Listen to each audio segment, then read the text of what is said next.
It's not just ninjas that Gaiden, you know.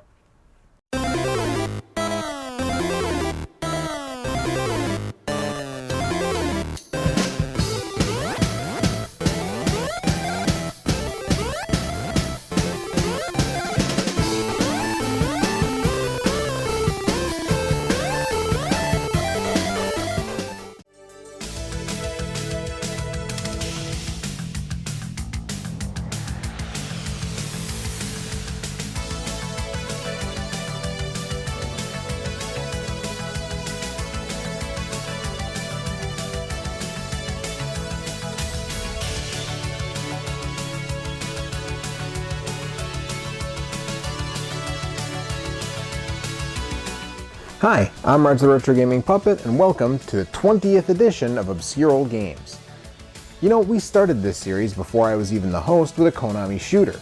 And, well, Joe just did a Konami shooter over on same name different game with Gradius 3 because, hey, we also started that series with a Konami shooter. I keep saying Konami shooter, it almost doesn't sound like a word anymore. Konami shooter, Konami shooter. Anyways, I figured that this would be a perfect time to celebrate our 20th episode by looking at another Konami shooter. And it's one of the best of the bunch, Gradius Gaiden for the PS1. Gradius Gaiden was released in Japan only, exclusively for the PlayStation on August 28, 1997. 9 years after the release of the previous Gradius installment, Gradius 3 hit arcades, and 8 years after it hit the Super Famicom. It had been a long time for Gradius fans. Of course, we haven't seen a new Gradius game in 8 years now, so I'd say we're due, but, you know, modern day Konami. Anyways, there had been Parodius games and other shooters, but no Gradius titles. Konami was firing on all cylinders during the 5th generation, though, and decided it was time for a new game in the series made specifically for home consoles, and thus, Gradius Gaiden was born. This is the same era of Konami that gave us Metal Gear Solid and Castlevania Symphony of the Night, so you better believe that this game is great. In fact, Kurt Collada of Hardcore Gaming 101 said that this game did for Gradius what Symphony of the Night did for Castlevania. And he's not exaggerating, let me tell you. Now unfortunately, while Symphony of the Night did get a US release, Gradius Gaiden did not. And, well, the common wisdom seems to indicate that Sony of America was excessively hostile towards 2D games at this time, but I couldn't find any hard evidence to actually support that. Yeah, people talk about it all the time online, but there's no official statement and not even really any developer statements that indicate that that's true. I mean, don't get me wrong, it sounds plausible, ain't it? But, yeah, there's no hard evidence to back that up. But anyways, let's talk about the game. It is unmistakably Gradius, but being designed for the home market, a lot more concessions are made to the player. Don't assume this game is easy, but it is a lot less hard than Gradius 3. And that's clearly by design. The project was headed up by Seki Teisaku, who had previously worked on Konami's Batman Returns for the Super NES and Castlevania Bloodlines for the Genesis. He's still active in games, working at Atlas on the Shin Megami Tensei series. In a 1997 interview translated by shmuplations.com, he said, "The concept for Gradius Gaiden was, to put it simply, to pursue and refine the gameplay of the Gradius series. We want our games to progress along with the development of new technology and hardware. I think the essential fun qualities of the series, like the power-up system, should stay the same. As refining the gameplay was both our concept and goal this time, we decided to call this entry Gaiden. Gaiden meaning side story." And they succeeded in a major way, and Japanese players recognized that because this game sold so well it got 3 re-releases. The first was the following year as part of the PlayStation The Best line, which is the Japanese equivalent to the Greatest Hits collection. But then, in 2003, it came out as part of the PlayStation 1 Books collection.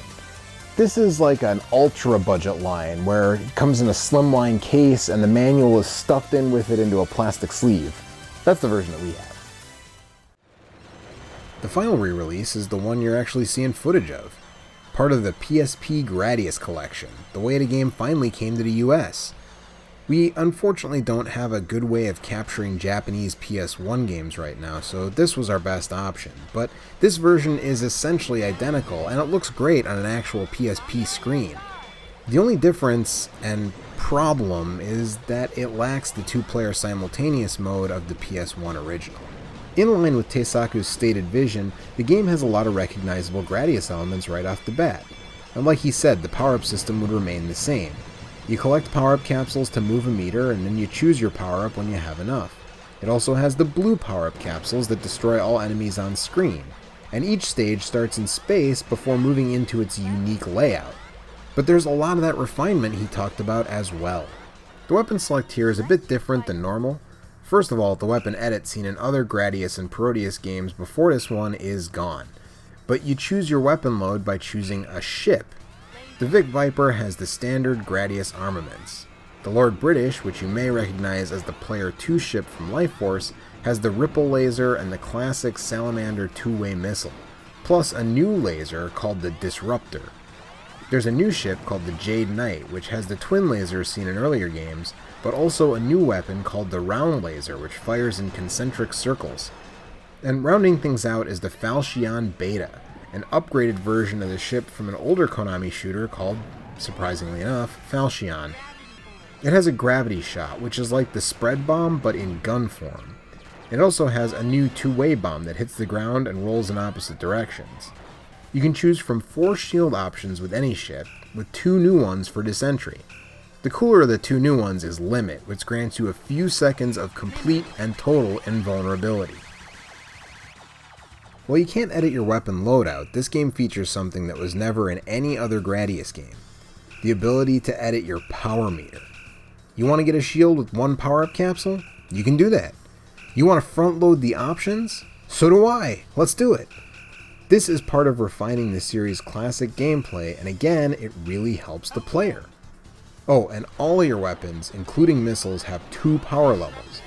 This is a really cool feature that's seen in some other Konami shooters, but not most of them. Now look at the Disruptor going from a thin laser to being as wide as your ship. The circle laser gets a bigger radius. It's a really cool feature that, once again, tilts the scale in the player's favor. Another part of the refinement? The level designs. Yeah, there are some Gradius standbys like the Moai stage, but there's also some new stuff here, including the first stage being a Hoth-like snow planet. And the crystal stage in this game features crystals that will reflect your laser if you have it equipped. But biggest of all, these stages don't feel staggeringly unfair like some other entries in the series. There's a sense of flow, and yeah, you'll need your reflexes, but you don't need to be a Jedi. The visuals are a treat. They don't look perfect here since the PSP's TV out leaves a little to be desired even with the Framemeister, but if you're playing on a PSP screen or on the original PS1 version, it is a truly gorgeous 2D game. The music is definitely good, but not quite the classic stuff the Kukeha Club put together for earlier Gradius games.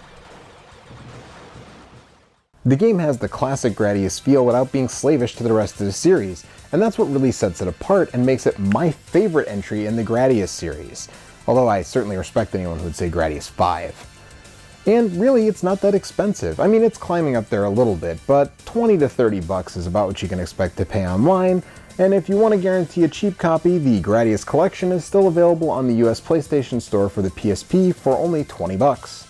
That version was compiled by M2, so you know that emulation is on point. And hey, that does it. I'm Roger the Retro Gaming Puppet, thanks so much for watching, and I'll see you next time, right here on Obscure Old Games.